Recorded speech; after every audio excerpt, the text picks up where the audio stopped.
Hello friends, welcome to Sri Tamil channel. இன்றைக்கி நம்ம பார்க்க போகிறது என்னென்னு பார்த்தீங்கன்னா மிளகு காரசேவ். பொதுவாக காரசேவ் பிடிக்காதவங்க இருக்கவே முடியாது. குழந்தைங்கலேருந்து பெரியவங்க வரைக்கும் எல்லோருக்கும் ரொம்ப பிடிச்ச இந்த காரசேவ் எப்படி பண்ணலான்னு வாங்க பார்க்கலாம். காரசேவ் பண்ணுறதுக்கு முதல்ல 1 கப் கடலை மாவு எடுத்துக்கோங்க. 1 கப் கடலை மாவுக்கு 1/4 கப் அரிசி மாவு எடுத்துக்கலாம். கொஞ்சமாக பெருங்காயத்தூள் சேர்த்துக்கலாம். அடுத்து 1 ஸ்பூன் இடித்த மிளகுத்தூள் சேர்த்துக்கலாம்.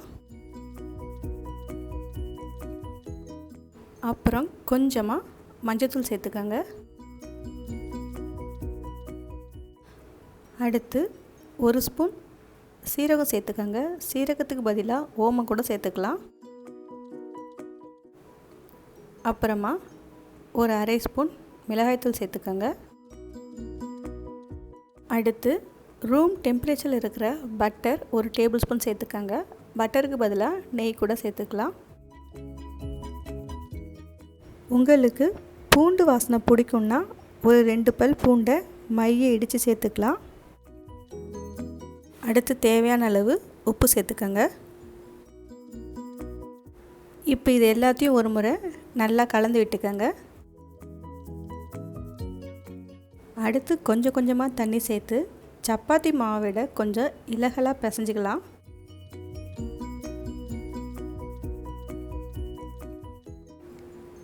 இப்போ பார்த்திங்கன்னா இந்த அளவுக்கு பிசைஞ்சால் போதும். பாருங்கள், சப்பாத்தி மாவோட கொஞ்சம் நல்லா இலகலாகவே இருக்குது. இந்த அளவுக்கு இருந்துச்சுன்னா சரியாக இருக்கும். அடுத்து ஒரு பேனில் எண்ணெயை சூடு பண்ணிக்கலாம். இந்த மாதிரி ஒரு சல்லிக்கரண்டி எடுத்துக்கோங்க. இந்த கரண்டியில் தான் நாம் இன்றைக்கி காராச்சேவ் போட போகிறோம்.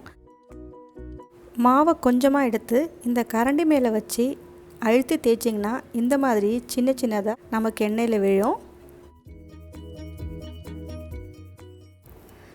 கடைகள் எல்லாம் காரசேவ் போடுறதுக்குன்னே தனியாக ஒரு கட்டை வச்சுருப்பாங்க. அதில் தான் போடுவாங்க.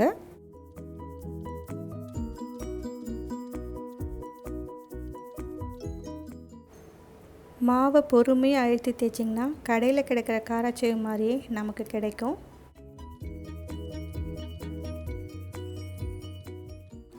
அடுப்பை மீடியம் ஃப்ளேமில் வச்சுக்கோங்க. அதிகமாக வச்சிங்கன்னா சட்டுன்னு கருகிடும். கொஞ்ச நேரத்தில் பார்த்திங்கன்னா எண்ணெய் நல்லா அடங்கியிருக்கும். காரசேவ் கலரும் மாற ஆரம்பிக்கும். இந்த சமயத்தில் நாம் இதை எடுத்துடலாம். உங்களுக்கு இந்த மாதிரி கரண்டியில் போடுறது கஷ்டமாக இருக்குது அப்படின்னு நீங்கள் நினச்சிங்கன்னா முறுக்கச்சு கூட எடுத்துக்கலாம். கொஞ்சம் பெரிய ஹோல் இருக்கிற அச்சா எடுத்துக்கோங்க. அதே மாதிரி முறுக்கு சுற்றுற மாதிரி ஒரு 2 சுற்று சுற்றி நாம் எடுத்துடலாம். அடுப்பை மீடியம் ஃப்ளேமில் வச்சுக்கோங்க. கொஞ்சம் நேரம் கழித்து இதை நம்ம திருப்பி போட்டுக்கலாம்.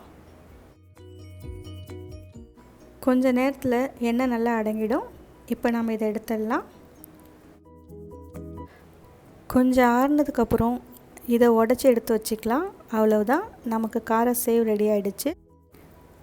இதை ஏர்டைட் கண்டெய்னரில் ஸ்டோர் பண்ணி வச்சுக்கிட்டிங்கன்னா ஒரு 15 நாள் வரைக்கும் கூட இது கெட்டு போகாது.